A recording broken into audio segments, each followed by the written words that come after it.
What is going on, everybody? It's Nothing But Skills, and in today's video we're going to be talking about how do you get exotics in Warlords in New York, because we know that we are getting a level cap increase from level 30 to level 40. And what does that mean for all of our exotics that are level 30? Well, I'm going to answer that to you in this video, so hopefully we can clear the air and the misunderstanding on how exotics are going to work in Warlords in New York. So the way that exotics drop in Warlords in New York is going to change a little bit, and you might have noticed it already in title update 7 with the increased drop rate of these in just the open world.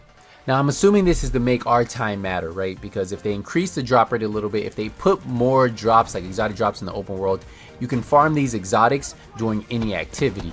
Yes, there's still going to be a grind, but you have a better chance of getting them in the long run, right? Now there still will be one exotic that is raid exclusive, so the Eagle Bearer will be the only exotic that will not drop in the open world. Now this even includes the Nemesis, the Chatterbox, and the Liberty, which we all know were given from quests, right? We had to find the exotic components from different missions, and then after we got that, we had to get the blueprint, and then we had to craft it. Well, now those will all drop in the open world. So that means for people who don't want to do the quest, they don't have to, right? They can just go farming the open world, and the best way to do that is doing target farming, right? So target farming is what we do for high-end weapons right now. We look for, say if we're looking for a high-end sniper rifle, marksman rifle, what we do is we look for the marksman rifle logo. If we're looking for a shotgun, a high-end shotgun. So now you're going to be doing the same thing that you were doing for high-end weapons for exotics, which we were doing for some exotics, but not every single exotic, right? Now the open world will have a good chance of dropping these exotics.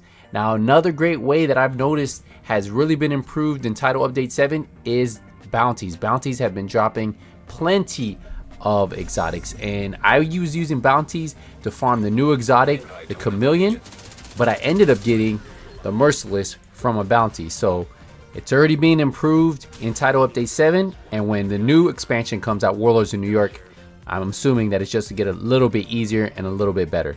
Now there still are some missions in my opinion that have a better drop rate for certain exotics. Now until we can confirm that has changed 100%, I will still be doing certain missions to farm certain exotics. Now they did say that they did want to increase the way heroics and legendary missions give out rewards. They want it to be worth your time and give you better rewards for doing those harder missions. So ideally, if you can find a stronghold, an invaded mission, something that you can push to heroic or above, of course that's going to give you a better chance of getting the new exotics. So what if you have all the exotics, right? What if you have all 11 weapon exotics, all 3 gear set exotics? What does that mean for your level 30 exotics? Well, one of the senior developers for Massive at Ubisoft did come out and say at launch you won't be able to upgrade exotics to level 40, as we would like you to focus on the new exotic and items in general. We do want to allow you to bring them up later and are looking for interesting ways of doing so that it makes exotic materials more useful. So we got our answer. Level 30 exotics will not be able to be upgraded at launch to level 40. We do have to regrind them, including all of us who have the Eagle Bearer. An agent did come out and say, does this mean that we get to keep our exotics? And the developer did answer, say yes, you will keep all your exotics and can even find the level 40 version of them.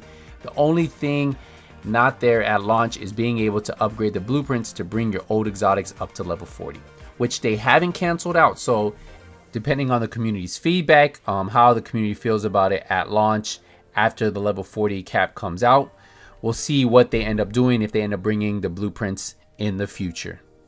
Currently, if you have any exotics that are under level 500, you can level up your crafting table to 500 and you can upgrade them right here at the crafting table. So all your blueprints for every single exotic except the Chameleon. The Chameleon is the one that they didn't bring a blueprint for, which I'm assuming they're kind of going with the whole idea of not having an upgrade blueprint for any of the new exotics. At least now we got a little clarification on level 30 exotics, level 40 exotics, how it's all going to work, how we're going to have to get back to the grind a little bit, but they didn't rule out the fact that they may bring the blueprints for us to upgrade them in the future.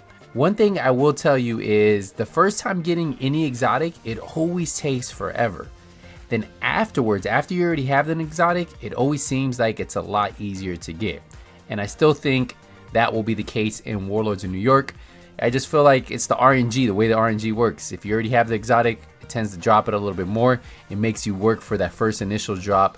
But we'll see how everything plays out with Warlords in New York. I hope I was able to answer most of your questions on exotics, what's going to happen to our level 30 exotics, and then how can we get those level 40 exotics. I appreciate all the support you guys been showing on this channel. Don't forget, if you're new to my channel, first time watching any of my videos, hit the subscribe button, turn the notification bell on, so when I release a video, you guys get notified. I'm going to wrap the video up here. Thank you guys again, but I'll see you in the next one. Nothing but skills out.